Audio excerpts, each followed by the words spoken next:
នៅបាបាដូសនាដើមសតវត្សទី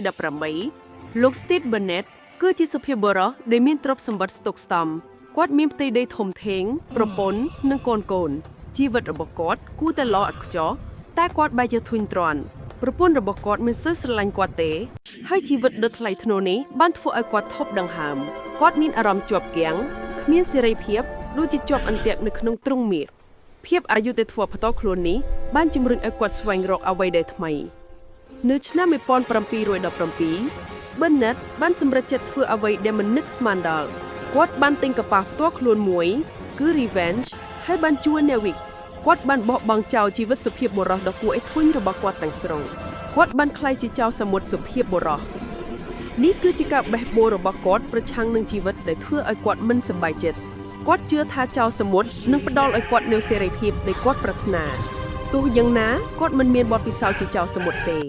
ហើយតែងតែបរាជ័យគាត់ព្យាយាមបញ្ជាកប៉ាល់និងប្រយុទ្ធដូចជាកំពុងអានសៀវភៅ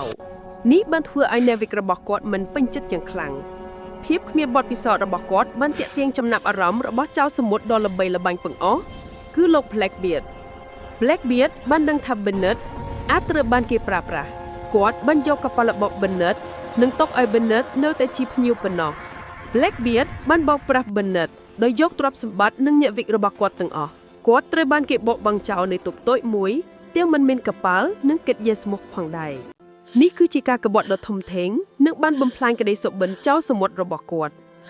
ប៉ុន្តែ Bennett មិនបានបោះបង់ចោលឡើយគាត់បានប្រដុំអ្នកវិកដែលនៅសេសសល់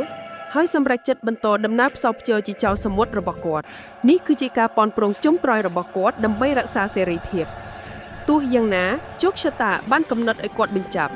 គាត់ត្រូវបានកម្លាំងយោធារបស់អាណានិគមតាមចាប់ការប្រយុទ្ធគ្នាដ៏អស់សង្ឃឹមនៅទន្លេ Cape Fear បានបញ្ចប់សេរីភាពរបស់គាត់លោក Steve Bennett ត្រូវបានកាត់ទោសប្រហារជីវិតនៅខែធ្នូឆ្នាំ1718គាត់បានសុំការលើកលែងទោសដោយសរសេរសម្បត្តិអង្វរករឿងរ៉ាវរបស់ចៅសមុទ្រសុភាពបុរសគឺជាសោកនាដកម្មរបស់បុរសម្នាក់ដែលបានព្យាយាមរត់ខ្លួនពីជីវិតដែលគាត់ស្អប់ប៉ុន្តែបានរកតែការបំផ្លាញប៉ុណ្ណោះ